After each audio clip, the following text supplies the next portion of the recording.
La lettre à Tite est adressée à un responsable d'église. Ici, Tite, connu pour être un proche collaborateur de Paul. Par lui, c'est l'église de Crète qui est concernée, plus particulièrement son organisation et sa vie sous l'Esprit Saint. La salutation du début est majestueuse, 1.1.4, ce qui est inhabituel, mais attire l'attention sur les 3 points qui vont suivre. Le premier, 1.5.16, est consacré au choix des anciens et des responsables de la communauté. En dehors de leur qualité humaine, ils ont à lutter contre les enseignements déviants. Le deuxième, 2.1.15, lié à un enseignement vrai, concerne les personnes âgées, les jeunes gens, les esclaves. Tite doit rappeler à tous la grâce de Dieu manifestée en Jésus-Christ. Le troisième point, 3.1.11, s'attarde sur les attitudes qui découlent de l'entrée dans l'Église sous l'action de l'Esprit Saint. Diverses recommandations terminent la lettre avant la salutation finale. 3.12.15.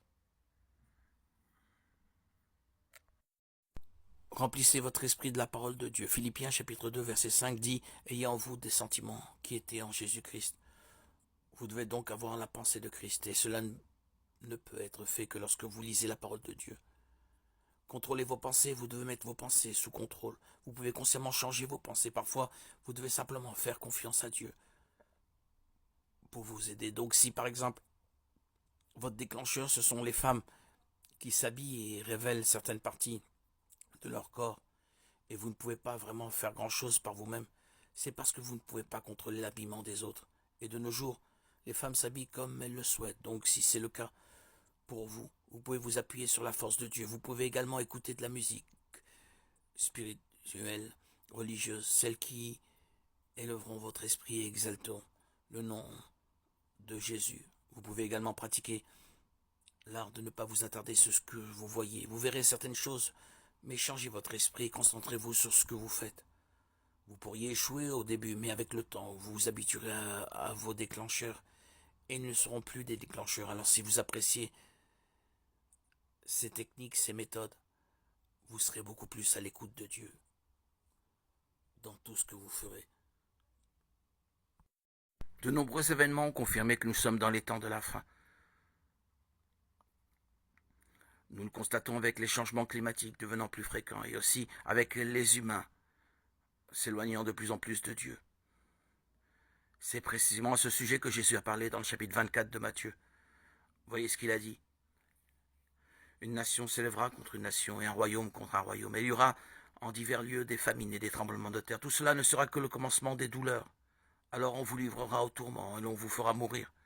Et vous serez haïs de toutes les nations à cause de mon nom. Alors aussi plusieurs succomberont, et ils se trahiront, se haïront les uns les autres.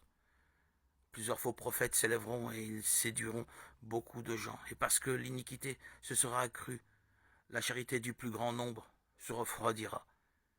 Percevez que la méchanceté est l'une des choses que Jésus a dit augmenter dans le monde juste avant son retour. C'est exactement ce qui se passe, n'est-ce pas? Ou pensez-vous que le manque d'amour pour les autres a augmenté par hasard? Celui qui le confirme pour nous est l'apôtre Paul. Lisons ce qu'il a écrit dans sa deuxième lettre à Timothée. Sache que dans les derniers jours, il y aura des temps difficiles, car les hommes seront égoïstes, amis de l'argent, fanfarons, hautains, blasphémateurs, rebelles leurs parents, ingrats, irréligieux, insensibles, déloyaux, calomniateurs, intempérants, cruels ennemis des gens de bien, traîtres, emportés, enflés d'orgueil, aimant le plaisir plus que Dieu, ayant l'apparence de la piété, mais reniant ce qui en fait la force. Éloigne-toi de ces hommes-là. Nous vivons dans les derniers jours et c'est exactement ce que nous vivons aujourd'hui. Le péché domine le monde. Donc, soyons vigilants